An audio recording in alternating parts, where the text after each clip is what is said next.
Welcome to another episode of Lessons in Leverage. I'm your host, Spencer Lowe. Today, we're diving into a powerful concept that will change the way you approach life's challenges and opportunities. We're talking about ownership. Now, we've all been told to take responsibility for our actions, right? But what if I told you that real power comes from taking responsibility for things that aren't even your fault? In this episode, we'll explore the two types of stories we tell ourselves: the victim story and the hero story.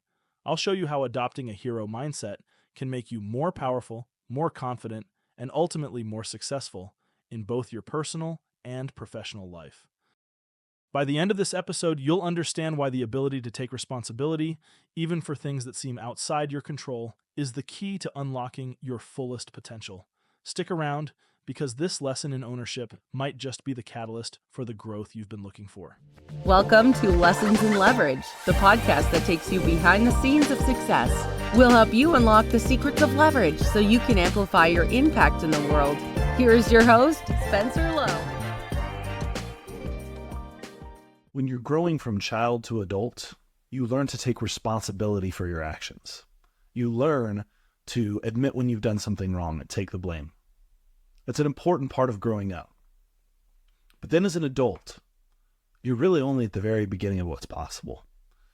It's certainly freeing to learn to take responsibility for your actions, to apologize, to make amends and fix things that you've done wrong. But the real power is reserved for those who are willing to take responsibility for things that were not their fault. You see, there's really two categories of stories that we tell ourselves. And in one type of story, there's nothing that we can do. It's outside our control. And we're going to call this the victim story. It's the story that says, even though I did my best, this happened, and that's because there was nothing I could do. It was someone else's fault. It was something outside of my control. And that might be factually correct. It might have some basis of truth. But in that story, there's no room for personal growth. There's no room to get a different outcome next time. And so you're capping yourself, you're limiting yourself because you're giving your power to everyone else. You're saying, I'll be successful if other people get it right. I'll get the result when other people support me and help me do it. And the unfortunate part about life is, for the most part, no one's coming to help. No one's coming to save you. No one's going to come worry about your outcomes because they're too busy worrying about theirs. And so all of the power is in the second type of story. And the second type of story is the hero story. It's the story of being able to take responsibility for things even when it wasn't your fault. And this mindset, it seems simple, but the words I like to use, because I find that most people, if you tell them to take responsibility even for things that are not their fault, they'll say, yeah, that seems like a good idea. I can do that. I do that. And they'll think of one or two times where they did that. But they won't see all the times that they're not doing that. And so what I like to tell people to do is to say, for a problem that you think is someone else's fault, or for a problem that you think is outside your control, I want you to tell me a story about why it's your fault. And I use my fault in particular, that language, because that feels different. It feels visceral. And in order to find a way that it was your fault, you can't just abstractly say, well, because I could have done more. What was it that you did that actually caused it to happen? What was it that you did that led to it happening? Even if someone else did it, what was it that you did that, if changed, might get you a different outcome? You see, the power in this story is it allows us to reflect and find the things within us that can be changed, improved, grown, built on, that will actually create different outcomes in our life. They'll create different outcomes around us. And then I'm giving myself power beyond what I used to be capable of. I'm expanding my ability to influence the world and to change outcomes.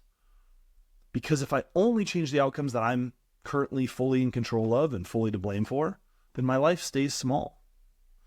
But if I want to get bigger, I've got to find a way to take responsibility and be in charge of more than I am today. I'll give you a really good example, a really easy example. Let's say that I went out on a walk one night in the city and I got mugged. Objectively, it was not my fault.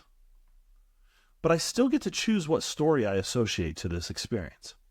If I take path one, the story of the victim, I could easily and justifiably tell myself, all right, well, there's nothing I can do. I wasn't being mean. I didn't do something wrong. I just went outside on my walk and someone came up to me and stole my wallet and put a gun to me. It really scared me. Well, that's all true. And now my mindset is such that I might not go on those walks anymore. I might not go out in the city anymore. I might not want to go out at night. Whatever the circumstances were, I now am scared to do those things.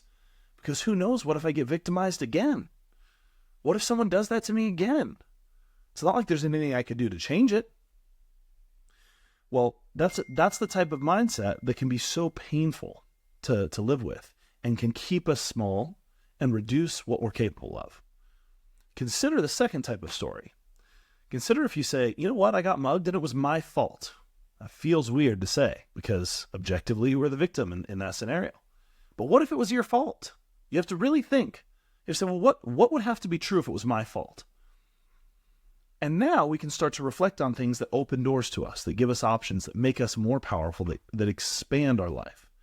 And so maybe if I'm able to find and say, okay, well, if I was actually trained in boxing and jiu-jitsu and felt like I could defend myself, I might not have actually given him my wallet. Or, when I saw him coming towards me, I was too out of shape to run away. If I was just faster, I could have run away and I would have avoided the whole thing. Before I went out, I could have been more thoughtful about the route I was taking to make sure that at that time of night I was taking a safe route. I could have gotten a lift instead of walking. I could have made sure that I had better lighting. I could have asked someone to come on the walk with me so that I was a harder target.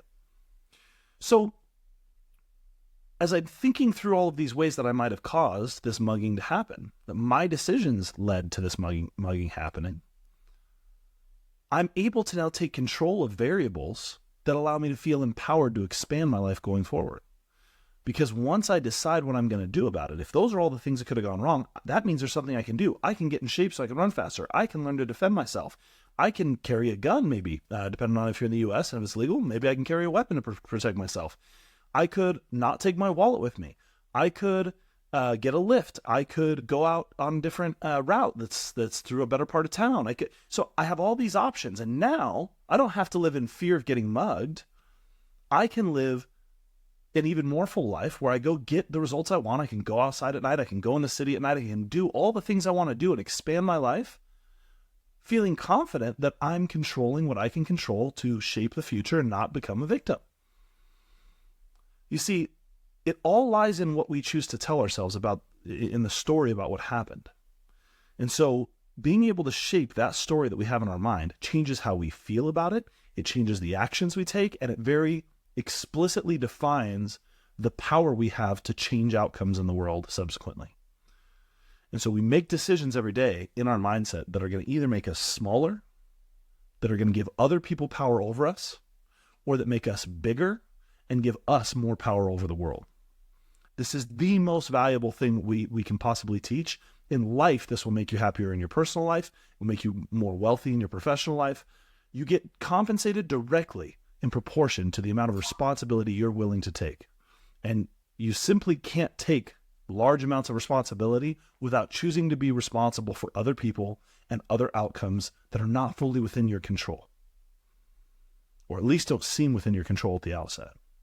And so when you adopt this mindset, you are willing to expand your life, take on more responsibility, and grow, elevate your own capacity to control and to drive those outcomes in those various circumstances.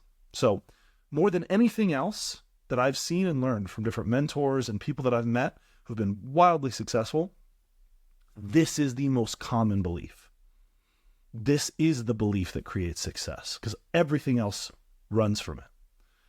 The ability to take on responsibility, to take ownership, and to take accountability and responsibility for things that are not your fault is going to give you so much power that you're going to be surprised what you can do.